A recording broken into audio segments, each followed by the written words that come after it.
Now we have a special guest, the Agitator General,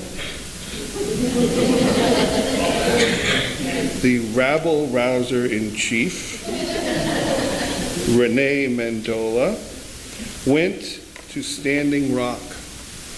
And as you know, Standing Rock is a site, and Renee will explain this to you, Standing Rock is a site where the old and the new are clashing, and the new has the power behind it.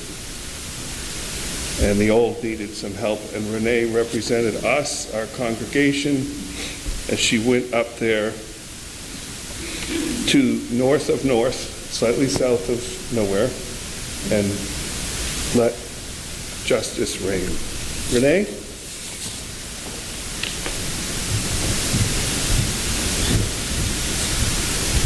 Hi. First of all, I want to say that it was really an honor and a blessing for me to be able to go up there and represent all of you. I think you know that the UUA has asked for UU witnesses to go to Standing Rock and just kind of help in any way that we can and report back what's happening. So those are my two goals when I went up there, to help in whatever way I could and to bring back to you what is happening.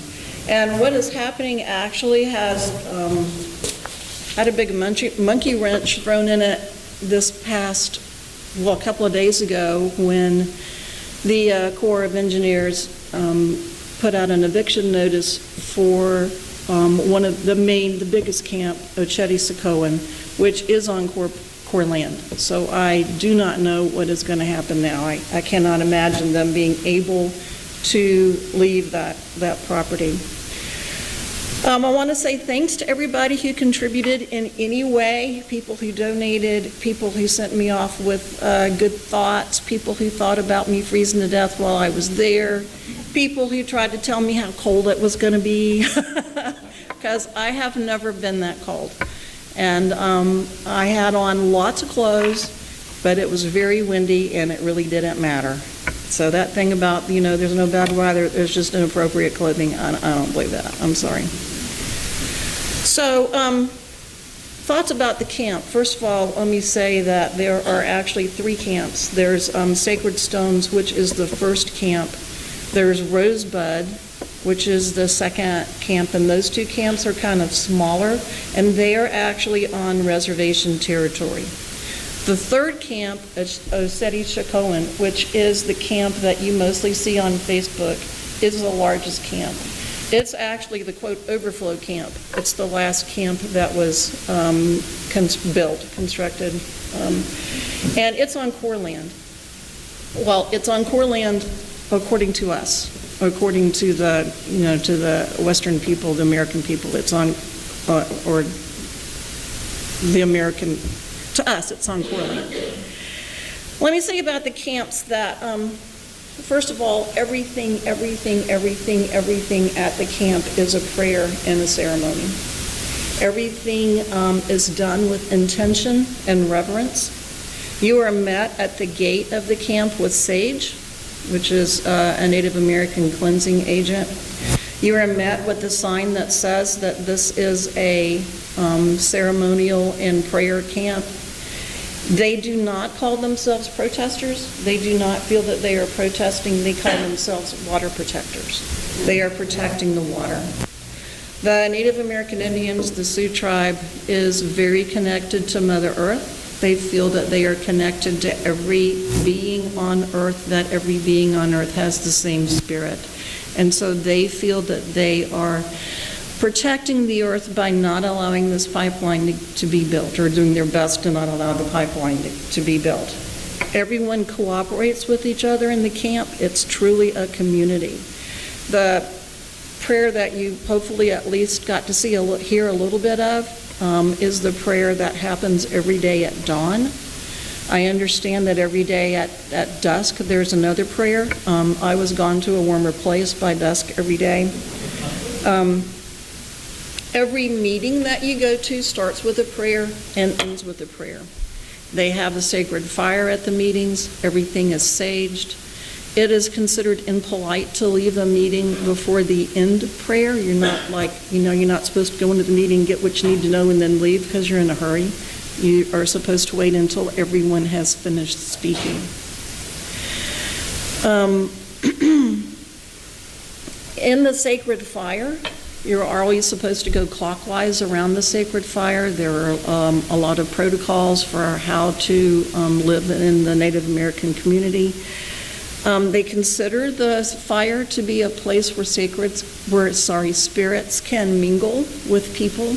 So they always leave an opening from the door to the fire so that spirits can come in if they want to and visit with you. People who identify as female are asked to wear skirts. So over my insulated overalls and blue jeans and long underwear, I had a skirt. We are asked to not use offensive or abusive language, to not cuss. It was just an amazing place. It was just an amazing place. I never saw anything there but peacefulness and love and gratitude and people helping each other in whatever way they could. And so when I got home and heard about how the protesters were turning violent, or the protectors were turning violent, it's really hard for me to square that with what I saw at the camp every day and what I saw emphasized at the camp every day. When you go into the camp, you have an orientation. Now, I did my orientation actually on my second day there. My first day there, I went to Sam's and bought a lot of supplies for the medic tent and delivered that the first day. But at orientation, everybody has to go to a new member orientation the first day, and there are probably 30 to 50 new people there every day. There are probably 30 to 50, or maybe more than that now that it's gotten cold, leaving there every day too. So every day people have to be trained about how to act at the camp. And we were told, and number one, we were told about Native American history a little bit, and that Native Americans have usually been on the losing end of the land grab that we have in America. They are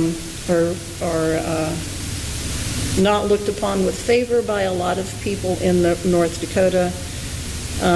This continues today, obviously. We were told that we might have come there with an Excel sheet so we could check off what we were going to do every day, and we were going to be busy, action, action, action, get it done. But that's not really the way it happens there. In the Western world, we think of things as like A to B to C, and we really think about it in a linear fashion, but that's not the way they think there. They don't value that. They sit, they think about things from all directions, they get a lot of input, and then they make a decision.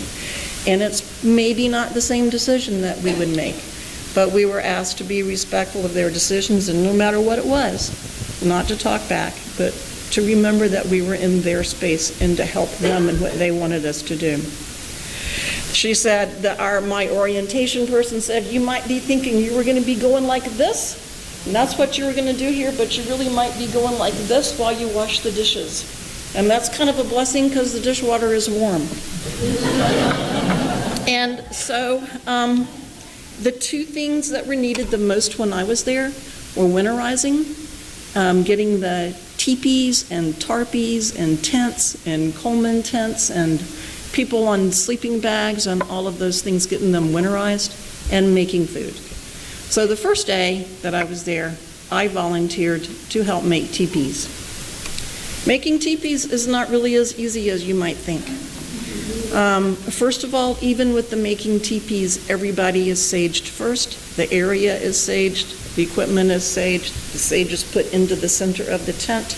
You can't step over the tent poles because that takes away the power. So it's just like everything is done thinking about how everything is connected. My teepee, the teepee that I helped build, the first one had to be taken down 3 times and put back up until finally kind of an older Native American guy came and helped us. And actually he was Navajo, and they don't have tents, but he knew how to build one. And then I found out that back in the day, women are the ones who were in charge of putting up the teepee, and they would have put it up in about 15 minutes. pretty awesome. And, teepees, after you get them up and get that rope wrapped around it and the correct direction, and oh my gosh, they're pretty strong. When I say winterizing, the teepees were wrapped with, I don't know, some kind of wrapping. Some of them were wrapped with bales of straw. They were trying to put floors on everything, and the floors would have 2x4s up like this, and then in the framework and the spaces straw put in, and then plywood put on top of that to have an insulation from the ground. And then a lot of the bigger houses, they're trying to put stoves in. That's why I say I cannot imagine that they're going to be able to, even if they wanted to, which they don't, vacate that property by December the 4th. I just can't imagine it. They're asking people to sleep together, get as many people in one teepee as you can. Your luggage doesn't have to be warm, but you do, so that they can save on firewood, which I don't know if you've ever been there, but there's not any trees there. So if you're relying on firewood, it's not going to happen. They've had firewood trucked in. They have yurts that are being donated. The UU congregation in Bismarck, and the minister of that UU congregation is Karen von Vossen, and she is awesome. They donated a yurt to Oceti-Sakowin for the elders, and they were buying a pellet stove for that yurt so that they didn't have to use fossil fuels, and so they didn't have to use firewood, which I don't know what pellets are exactly, but somebody told me corn and maybe other stuff. Before this eviction notice, I asked what they most needed, and she asked for help with getting the pellet stoves, and she said that any donation would be a blessing. Pellet stoves are pretty expensive, and of course then you got to have the pellets for them. So the second day that I was there, and the next days I worked in the kitchen. It's not heated in the kitchen, but it is warmer. Of course, if you're chopping apples that have been outside, it doesn't really matter. Your fingers are still frozen. I made some really soggy French fries, and I made some baked apples, but you know what? They were both warm, and so it was all good. When the food is even cooking the food is an act of prayer. You're not allowed to we were asked not to take pictures, which is why I don't have any pictures myself. You have to have permission to take videos. You cannot take a video of a ceremony. They do not like pictures taken. I think for number one, for security reasons, and number two, they're kind of tired of the Native Americanist spectacle aspect of people taking pictures of the teepees and etc. When the food is cooked, a plate of every piece of food is taken to the sacred fire. The elders pray over it. It is offered to the sacred fire, and then the elders each get a plate of food from the kitchen, and after they've gotten their plates, then everybody else can eat. And I didn't say this, let me go back for a minute. The camp is run by 20 elders. I think I already did say that. It's run by 20 elders, and then they have somebody who kind of runs the nuts and bolts, but those elders are in charge. They mostly pray all day, they meditate all day, they are the ones who decide what's going on. You're going to see a film a little bit later on, which I think you can see better, and the film that you're going to see is of people, horse people who came, some of them from as far away as Arizona, to be representatives of the 7 councils of the Sioux Nation. The 7 councils of the Sioux Nation traditionally rule the Sioux Nation, and they have a fire that is the sacred fire that's called the Horn of the Nation. That has not happened in over 100 years. I was told when I was there that it had not happened since what they call the Battle of Greasy Grass, which is what we call the Battle of Little Bighorn. And so this is a real historic event. This is the first time that all 7 councils have come together and lit the fire. In this film that you will see later, you will see the horsemen coming up, horse people coming up Going into the camp, now there's a few shots of a protest that happened earlier, but you'll see the horses coming up, and then they're going to circle the fire pit where the sacred fire is going to be, and around that you will see 7 white teepees that are the lodges of the 7 nations. The 7 nations also have tribes in them, but I have no hope of remembering the names of all of those tribes or pronouncing them. So I'm sorry about that. This is also the greatest number of tribes of any kind, of Native American tribes that have come together in recorded history. There are over 200 tribes there. Now, I'm not saying this is the most people, this is the most number of tribes. So they have Flag Row, and they have flags from all the tribes, and they have organizations, Veterans for Peace, for example, is one, that also have flags on that row and that are represented. So that's kind of like what the camps are like. Now, as to what's happening, that's such a complex story. First of all, the land where the pipeline is going in is not on the reservation. It's about a half a mile away from the reservation. The land where the pipeline is going in was given to the Sioux in the Treaty of Laramie in 1851. In 1868, I can't find if it was or was not given, but after 1868, gold was found in the Black Hills, and so that land was taken away. Now, I will say that the Sioux, kind of in addition, the Sioux tribe has sued the United States government for land theft and won. And the United States government, and I'm kind of thinking this might be like 1958 or I don't know, the United States government paid, I think, $17.3 million for that land, but the Sioux tribes said no, they do not want the money, they want the land. So that money is now in trust. It's over $1 billion right now, but they don't want the money, they want their sacred land back. So this where the pipeline is going, number one, is land that they consider to never have been ceded to the United States government. It goes underneath the Missouri River, which is their water source, which they are very connected to the earth. They do not want the pipeline, which they call the Black Snake, going underneath their river. They're worried about breaks, and I did research that, and I found that if you consider a break to be any discharge of oil or gas from a pipeline, there are approximately 500 of them a year. So it's a lot. So they say it's not if the pipeline it's going to break, it's when it's going to break. The chairman of the Sioux Nation says that he attempted to meet with the pipeline people. He was not able to.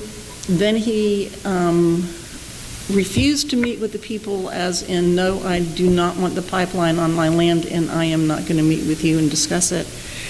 He did give, in good faith, a list of sacred sites to the pipeline people on Friday, the Friday before Labor Day, and on Saturday before Labor Day, the next day, without preamble, they bulldozed some of those sites. Some of those sites are grave sites. I don't know that they are necessarily old grave sites, but there are families that are buried. There are families that have people in their family that are buried in those grave sites that are being bulldozed. So what the chairman of the Sioux Nation did is he declared eminent domain on the land that he considers his, which is where the pipeline is going in, which is just north of the reservation. And the camp, Ochedi-Sacoan camp, put another camp up there by 1806, which is the road that goes into the camp from Bismarck.